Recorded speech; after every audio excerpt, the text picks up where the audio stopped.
बिस्मिल्लाहिर्रहमानिर्रहीम। Welcome students to another video lecture.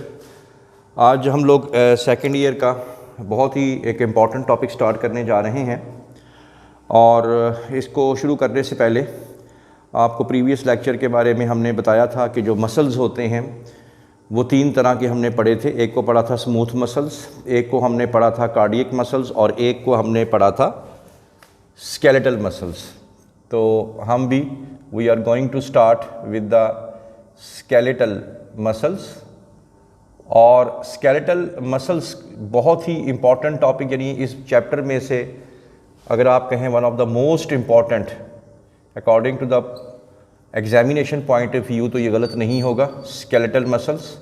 और skeletal muscles का आज हम लोग स्ट्रक्चर देखेंगे और स्केलेटल मसल्स के अंदर जो हमारा आज का जो सब टॉपिक होगा वो है स्केलेटल मसल फाइबर।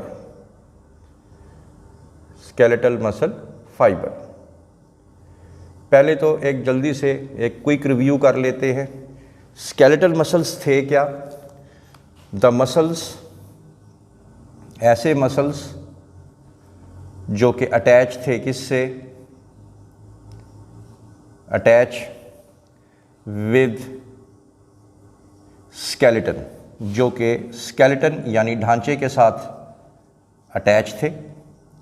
और इनका बुनियादी जो मकसद है वो मूवमेंट के लिए होता है, यानी ये मूवमेंट जो हरकत है ये देते हैं। अब स्केलेटल मसल फाइबर क्या है, इसको देखने के लिए, इसको समझने के लिए सबसे पहले you have to understand the diagram which is not present in your text book. तो हम एक स्केलेटल मसल बना लेते हैं। तो ये हम लोग एक अपना बाजू बना लेते हैं, ठीक है, ह्यूमरस का, और ह्यूमरस के साथ यहाँ पे एक हम जॉइंट बना लेते हैं। ठीक होगी बात? यहाँ पे रेडियस और अल्ना पढ़ चुके हैं आप लोग। तो ये आपने यानी एल्बो जॉइंट ये बन गया। अब यहाँ से हम स्टार्ट करेंगे। ये देखें, ये हमारे पास these are the skeletal muscle, ये हमारे पास स्केलेटल मसल आएगा। तो हम लोग ये देखेंगे, दिस इज़ द मसल। ये देखें, ये मसल्स हैं, बहुत से मसल्स हैं, ठीक है। बाइसेप्स बना दिए मैंने, मसल्स बहुत ज़्यादा मसल्स हैं जी, ये आप लोग देख सकते हैं, दीज आर द मसल्स। और ये मसल जो है ये जाके यहाँ पे अटैच हुआ है इस जगह पे।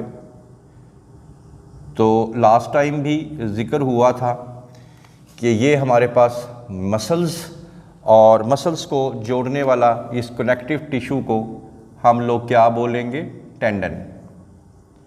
तो टेंडन के बारे में हम लास्ट लेक्चर में ही बता चुके हैं कि tendon is a connective tissue which connects muscles to the bone, ठीक है। तो ये आपने बता देना है। ये जो स्केलेटल मसल्स होते हैं इनके बुनियादी तौर पे तीन हिस्से होते हैं। एक जहाँ से ये स्टार्ट हो रहा होता है, जैसे ये देखिए, ये मसल यहाँ से स्टार्ट हो रहा है, यहाँ से, इसको आप लोग बोलते हैं ओरिजिन। ये आ जाएगा ओरिजिन।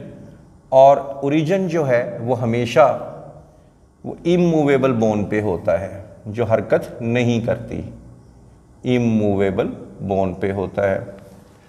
और ये जो हिस्सा है जहाँ पे ये ख़त्म हो रहा है इसको आप लोग बोलते हैं इंसर्शन। और इंसर्शन हमेशा जो है ये मूवेबल बोन पे होता है, मूवेबल बोन पे होता है, जो हरकत करती है। यानी यहाँ से अगर मसल स्टार्ट हुआ, यहाँ पे एंड हुआ, तो जब ये हरकत करेगा तो ये हरकत नहीं करता, तो ये इमूवेबल और ये मूवेबल। दरमियान में ये जो थिक पोर्शन है, इस थिक पोर्शन को हम लोग, इस पूरे के पूरे थिक पोर्शन को हम लोग बेली बोलते हैं। तो ये तो हो गए इनके तीन हिस्से। अब बहुत इंपॉर्टेंट बातें हैं। अब ये हमारे पास आ गया मसल्स। इस मसल्स में से हम लोग एक मसल बाहर निकालते हैं, ओनली वन मसल। तो ये हमारे पास आ गया, this is one muscle. Many muscles में से दिस इज वन मसल, एक मसल आ गया आप लोगों का। जब आप लोग एक मसल को माइक्रोस्कोप में देखते हैं तो आपको इसके अंदर बहुत से मज़ीद सिलेंड्रिकल चीज़ें नज़र आती हैं। सिलेंड्रिकल का मतलब गोल। ये क्या है, इसको बाहर निकाल के देखते हैं। तो इसको अगर जब आप बाहर निकाल के देखें तो ये हिस्सा, ये देखें, ये सिलेंड्रिकल है, गोल है। तो इस हिस्से को आप लोग कहेंगे मसल बंडल। तो ये आ गया one muscle bundle, one muscle bundle. और वन मसल बंडल को आप लोग फेसिकल भी बोल सकते हैं, फेसिकल। तो लेट अस रिव्यू। अभी अब तक हमने क्या देखा? Many muscles. मैनी मसल्स में से एक मसल, एक मसल के अंदर बहुत से मसल बंडल्स। इन मसल बंडल में से, बहुत से मसल बंडल में से एक मसल बंडल। फिर इस एक मसल बंडल में, इसके अगर अंदर देखें तो हमें बहुत से सिलेंड्रिकल चीज़ें नज़र आएंगी। ये क्या है? तो ये कुछ भी नहीं है। इसको भी हम बाहर निकाल के देख लेते हैं। तो it will be called as one muscle fibre. ये हमने बेसिकली पढ़ना है आज। तो ये है वन मसल फाइबर, और मसल सेल भी इसको कहते हैं। ये देखें जी, ये है मसल सेल। ठीक है।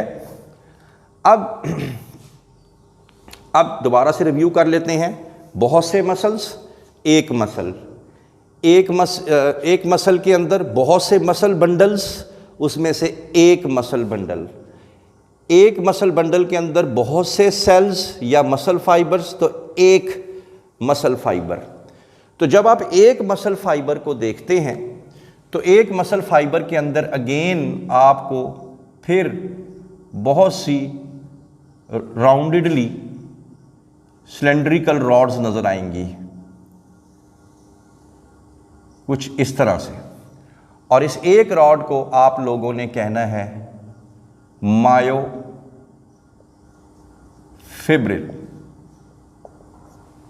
और ये जो मायोफिब्रिल हैं, इन मायोफिब्रिल पे आपको इस तरह की रेगुलर वक्फे पे आपको इस तरह से धारियां नज़र आएंगी। अब ये क्या हैं, इनके बारे में अभी मैं आपको थोड़ी देर तक बता देता हूँ।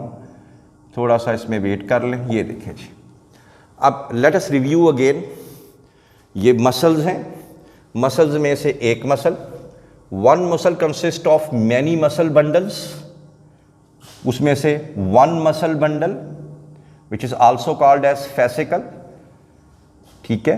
One muscle consist of many muscle fibres and one, इसमें से हमने मसल फाइबर बाहर निकाल के दिखा दिया, या मसल सेल भी इसको कहते हैं। एंड वन मसल फाइबर और वन मसल सेल, ठीक है, consist of many rod like structures which are called as myofibrils. ठीक है। अब ये जो डायाग्राम है ये बुक में अवेलेबल नहीं है, लिहाजा इसको बगैर डायाग्राम के करने का मकसद जो है अपने आप से धोखा करने के बराबर है। इसको डायाग्राम से लेके चलेंगे। अब हमारा जो पूरा टॉपिक है वो इस सेल के ऊपर है जिसको हम कहते हैं मसल सेल। तो ये जो मसल सेल है जिसको हम लोग मसल फाइबर भी बोल रहे हैं, और मसल फाइबर, पहले तो इसके बारे में आप बता दें MCQ के हवाले से कि ये एक सेल है और इसका जो डायामीटर है मसल सेल और मसल फाइबर। तो सबसे पहले इसका डायामीटर बता दें। इसका जो डायामीटर है वो है 10 माइक्रोमीटर से लेके 100 माइक्रोमीटर तक इसका जो है डायामीटर है। ये आप लोगों ने बता देना है। अब क्योंकि ये एक सेल है तो आप लोगों को पता है कि सेल की एक मेम्ब्रेन, जिसको हम लोग सेल मेम्ब्रेन भी कहते हैं, वो भी होती है। तो लिहाजा ये इसकी सेल मेम्ब्रेन है। तो इसकी सेल मेम्ब्रेन को हम लोग कहेंगे सार्कोलेमा। तो सार्कोलेमा बेसिकली क्या है? सार्कोलेमा कुछ भी नहीं है, बेसिकली ये सेल मेम्ब्रेन ही है, लेकिन किसकी? मसल सेल की। इसका नाम हमने रख दिया सार्कोलेमा। ठीक है। अब आपको मालूम है कि हमेशा जो सेल होता है, सेल के मेम्ब्रेन के नीचे क्या चीज़ होती है? सेल के नीचे होती है साइटोप्लाज्म, सेल मेम्ब्रेन के नीचे। तो ये भी हमारे पास सेल मेम्ब्रेन है और सेल मेम्ब्रेन के नीचे क्या है? साइटोप्लाज्म। इसके साइटोप्लाज्म को हम लोग क्या बोलेंगे? सार्कोप्लाज्म। तो सार्कोप्लाज्म इज इक्वल टू किसके हुआ? साइटोप्लाज्म के इक्वल हो गया।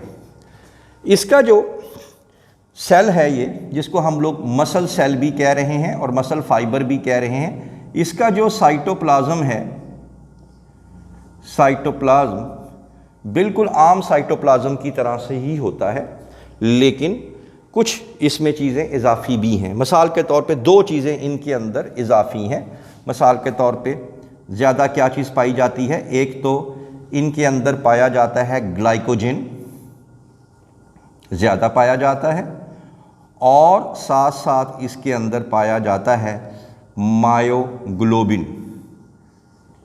मायोग्लोबिन पाया जाता है। अब ये ग्लाइकोजन क्यों पाया जाता है? ग्लाइकोजन इसलिए पाया जाता है क्योंकि मसल्स जो हैं बार बार कॉन्ट्रैक्ट एक्सपैंड कर रहे होते हैं, इनको एनर्जी चाहिए होती है। एनर्जी इनको ग्लूकोज की फॉर्म में भी मिल जाती है, लेकिन ये एनर्जी को स्टोरेज फॉर्म में भी रखते हैं, ग्लाइकोजन की फॉर्म में, ताकि जब भी ग्लूकोज की कमी हो या फ़ौरन रिक्वायरमेंट हो एनर्जी की, तो ग्लाइकोजन को कन्वर्ट किया जा सके किसके अंदर? ग्लूकोज के अंदर। और ग्लूकोज से हम लोग क्या हासिल कर सकें? इसको ब्रेक डाउन करके एनर्जी, और एनर्जी ताकि हमें मसल को कॉन्ट्रैक्शन करने में प्रॉब्लम पेश ना आए। मायोग्लोबिन जो है, फर्स्ट ईयर में भी आप पढ़ चुके हैं, ये हम क्यों करते हैं कि एक तो मायोग्लोबिन के अंदर ये ज़्यादा ऑक्सीजन को क्या कर लेती है? स्टोर ऑक्सीजन, ताकि ये ऑक्सीजन को क्या कर ले?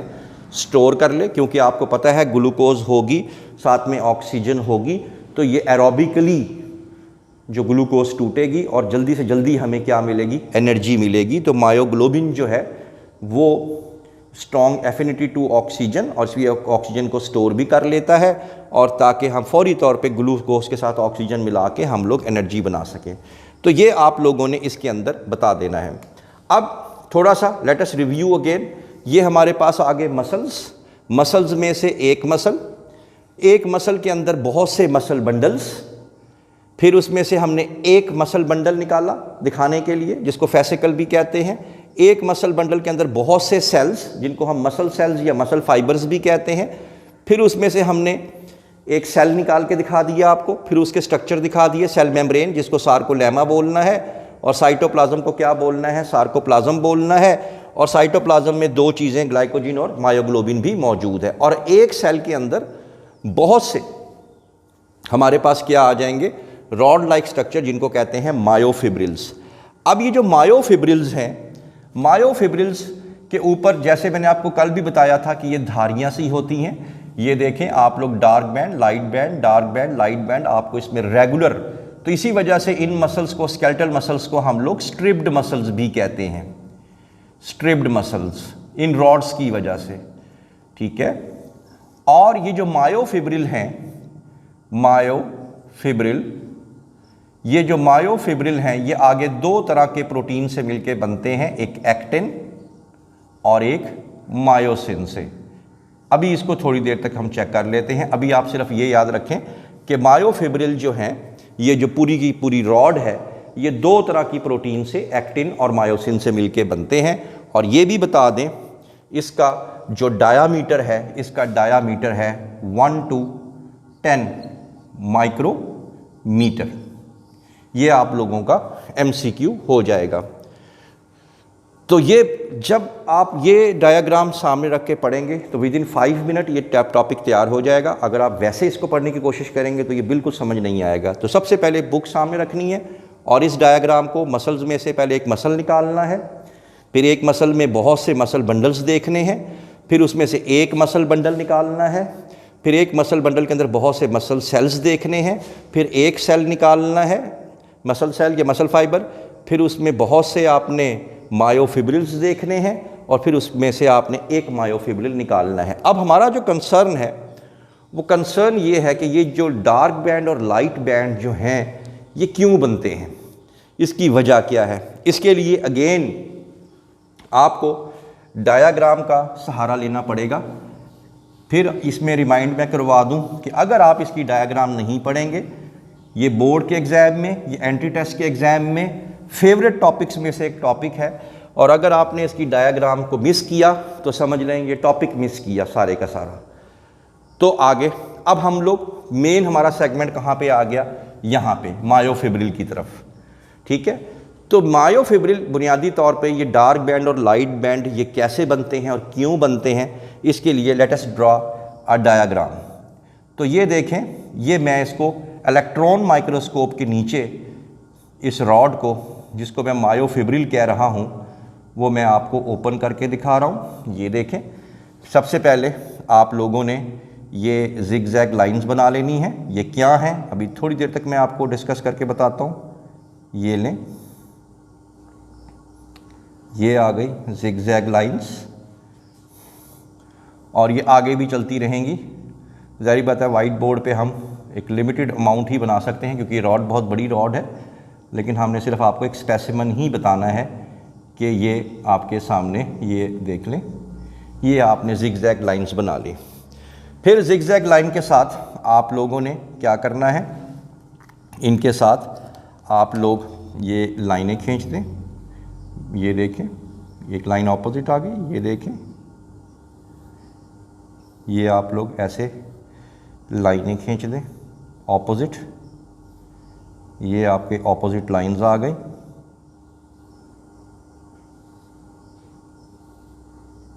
ये लाइंस आ गई। थोड़ा टाइम लगेगा, लेकिन ये है कि इसमें समझाने के लिए ये बनाना बहुत ज़रूरी है। इसी तरह यहाँ भी तो जिगजैग लाइन के साथ आपने ये बारीक जो लाइनें हैं इनको जोड़ देना है।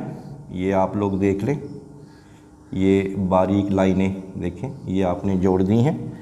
उसके बाद यहाँ भी ऐसे ही करें। ये देखें, ये आपके सामने ये मैं जोड़ रहा हूँ जिगजैग लाइन के सामने ऑपोजिट बारीक लाइनें। ये क्या है, ये कॉन्टीन्यूड है, आगे भी चलती रहेंगी इसी तरह ही। तो ये हम लोग इसको बना रहे हैं। इधर भी आप कंटिन्यू रखें क्योंकि ये रॉड बहुत लंबी रॉड है, इसी वजह से इधर भी होंगी, ज़ाहिर बात है। तो हम भी बना देते हैं। ये लीजिए, जब आप लोग ये बना दें, फिर उसके बाद आप लोगों ने इनके दरमियान में भी जो है वो एक रॉड सी बनानी है। ये देखें, ये थोड़ी सी मोटी और थिक होंगी। ये आप लोग देखें, ये आ गया।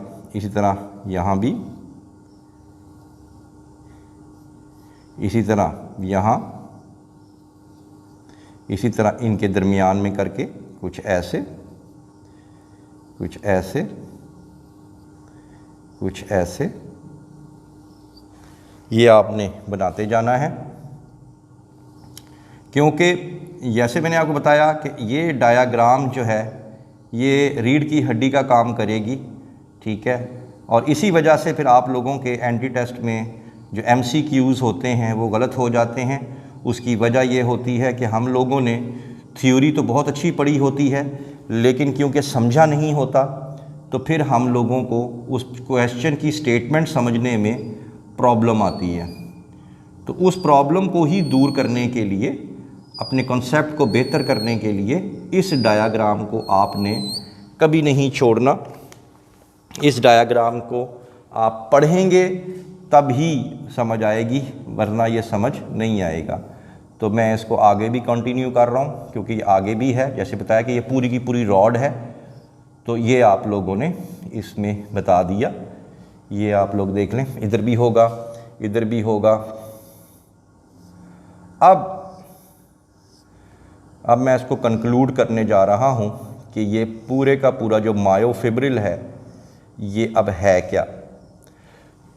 अब देखें, याद रखें कि ये जो बारीक लाइनें हैं जो कि which is represented by the green lines, they are called as actin filaments. जैसे मैंने कहा था वो रॉड दो चीज़ों पे मुश्तमिल है, एक्टिन और मायोसिन पे, तो ये है एक्टिन, तो ये एक्टिन आ जाएगा हमारे पास, ठीक है। और ये जो ब्लू कलर में जो थिक मैंने बनाई हैं, जैसे ये सारी की सारी क्या हैं, ये थिक फिलामेंट्स हैं जिनको हम लोग कहते हैं मायोसिन, ठीक है। एक्टिन जो होती हैं वो थिन फिलामेंट्स कहलाती हैं, थिन कहना भी चाहिए क्यों, बारीक हैं। और मायोसिन जो हैं ये थिक फिलामेंट्स कहलाती हैं, इनको थिक कहना भी चाहिए क्योंकि ये थिक हैं। अब इसको समराइज़ करने के लिए अब बहुत ध्यान से आप लोगों ने इस टॉपिक को समझ लेना है कि अब मैं इसमें इसको जो है समराइज़ करने लगा हूँ सारे को। तो अगर आप लोग देखें, जहाँ जहाँ पे जिस जगह पे थिक फिलामेंट है, जैसे देखें थिक फिलामेंट यहाँ से स्टार्ट हुआ और यहाँ से ख़त्म हुआ, या यहाँ से स्टार्ट हुआ तो यहाँ पे ख़त्म हुआ, इन दोनों का जो दरमियानी फासला है यहाँ तक, ठीक है जी, इसको हम लोग कहते हैं A band. This is are called as A band. इसका मतलब है कि अगर ये ए बैंड है तो इसका मतलब फिर यहाँ से लेके यहाँ तक ये भी क्या हुआ, ये भी क्या कहलाएगा, ए बैंड। इसको ए बैंड ही क्यों कहते हैं, इसको ए बैंड इस वजह से कहा जाता है, ए मीन एन आइसोट्रॉपिक, यानी ये लाइट को जो है पोलराइज कर देता है। यानी अगर हम इस टिश्यू में से लाइट गुजारें तो यहाँ से लाइट गुजरना जो है डिफ़िकल्ट हो जाएगी, क्यों, क्योंकि ये थिक फिलामेंट है। तो ये ए बैंड है, ये भी ए बैंड है, आगे भी ए बैंड है, और ये भी क्या है, ए बैंड। अब जहाँ जहाँ थिक फिलामेंट नहीं है, मिसाल के तौर पे कहाँ नहीं है, अगर आप गौर से देखें तो ये यहाँ से स्टार्ट किया, यहाँ से स्टार्ट किया, इन दोनों के दरमियान में थिक फिलामेंट नहीं है, तो नहीं है तो इसको हम कहेंगे आई बैंड। यानी ये भी आई बैंड हो गया, ये भी दोनों के दरमियान में हमारे पास थिक फिलामेंट नहीं है, इस खाली जगह पे आप देख सकते हैं, तो ये हो जाएगा आई बैंड। आई बैंड को आई बैंड ही क्यों कहते हैं, आई बैंड को आई बैंड इस वजह से कहते हैं आइसोट्रॉपिक। आइसोट्रॉपिक, आइसोट्रॉपिक मतलब इसमें से लाइट पोलराइज हो सकती है, क्योंकि जब इसमें से रोशनी गुजरेगी तो यहाँ से ईजिली पास हो जाएगी, क्योंकि यहाँ पे थिक फिलामेंट अवेलेबल नहीं है। तो भाई ए बैंड वहाँ पे है जहाँ पे थिक फिलामेंट है, जहाँ पे थिक फिलामेंट नहीं है उसको हम लोग क्या बोलेंगे, आई बैंड। तो ये आ जाएगा I band, this will be called as I band. ठीक होगी बात। अब दो, ये अगर आप पट्टी देखें एक्टिन और एक्टिन, ये एक्टिन के दरमियान में एक और पट्टी है, दो एक्टिन के दरमियान में ये खाली जगह है, ये आप देख सकते हैं, दो एक्टिन्स के दरमियान में ये खाली जगह है। दो एक्टिन्स के दरमियान ये जो खाली जगह पूरी की पूरी जो ये पट्टी नज़र आ रही है, इसको हम लोग बोलते हैं एच जोन। यानी it will B start from here, यहाँ से स्टार्ट होगा और इस एरिए को हम लोग क्या बोलेंगे, एच जोन। ठीक है, तो ये आप लोगों ने बता देना है। इसका मतलब ये हुआ कि ये पूरे का पूरा कौन सा जोन आ जाएगा, एच जोन। इसी तरह ये भी देखें, ये सारे का सारा यहाँ से लेके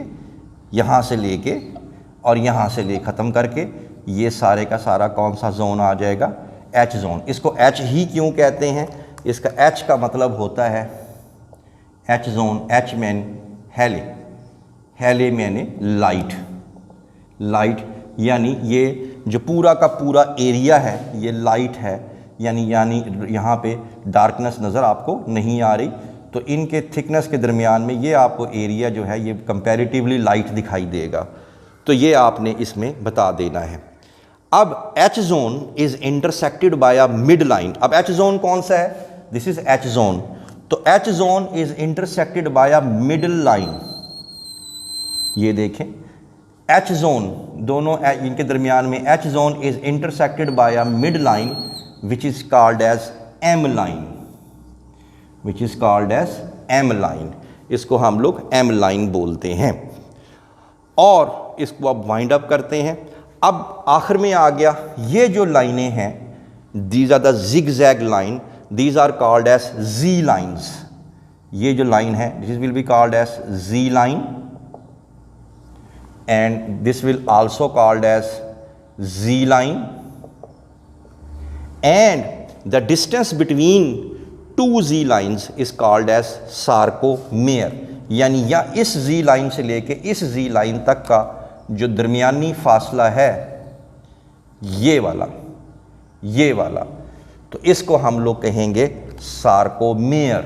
तो ये हमारे पास क्या कहलाएगा, सार्कोमेयर। जैसे यहाँ बना देता हूँ, इस जी लाइन से लेके इस जी लाइन तक का जो फासला है इसको हम लोग कहेंगे सार्कोमेयर।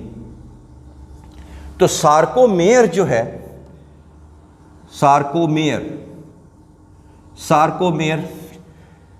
ठीक है, इसकी डेफिनेशन क्या हुई, the distance between two Z lines या टू कंसेक्टिव जी लाइन्स। ठीक है, टू कंसेक्टिव जी लाइन्स के दरमियानी जो फासला है सार्कोमेयर है। और ये एमसीक्यू में याद रखना है, it is the smallest contractile unit of muscle. It is the smallest contractile unit of muscle. यानी जब मसल कॉन्ट्रैक्ट करता है तो ये जी लाइंस भी आपस में करीब आती हैं, और जब मसल रिलैक्स करता है तो ये जी लाइंस एक दूसरे से अपार्ट जाती हैं। तो ये हम आपको एलैबोरेट भी करके बताएंगे। अभी सारे को एक दफ़ा समराइज़ कर लेते हैं, क्योंकि इसी पे ही आगे बेस बनेगी। हमने कहा मसल्स, उसमें से एक मसल में बहुत से मसल बंडल्स, एक मसल बंडल, एक मसल बंडल में बहुत से मसल फाइबर्स, एक मसल फाइबर, एक मसल फाइबर में बहुत से मायोफिब्रिल्स, एक मायोफिब्रिल, फिर एक मायोफिब्रिल एक्टिन और मायोसिन पे मुश्तमिल है। ये ग्रीन कलर की बारीक लाइनें क्या कहला रही हैं, एक्टिन, और ये जो ब्लू कलर की थिक लाइनें ये क्या कहला रही हैं, मायोसिन। अभी क्या किया आपने, पहले आपने जिगजैग लाइन खींच दी, फिर आपने एक्टिन बना दिए, फिर उनमें मायोसिन फिट कर दिए। अब जहाँ जहाँ मायोसिन है वो कहलाएगा कौन सा बैंड, ए बैंड।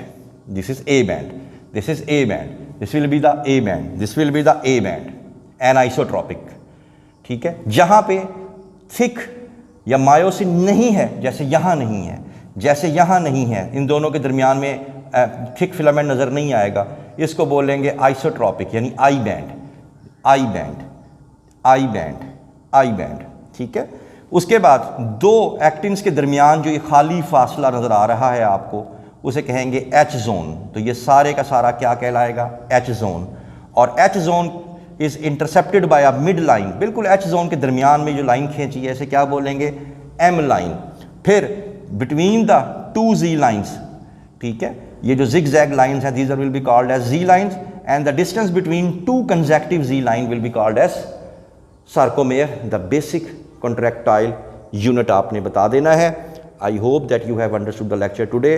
इस लेक्चर को पढ़ना बहुत ज़रूरी है। इसके अगर ये समझ नहीं आएगा तो आगे पूरा जो मसल्स का जो टॉपिक है वो कम्प्लीटली समझ नहीं आएगा। तो किसी किस्म का भी काइंडली क्वेश्चन हो तो फौरी तौर पे आपने कमेंट सेक्शन में जाके पूछ लेना है। I hope that you have understood the lecture today. For more interesting video please stay connected with us. Thank you very much.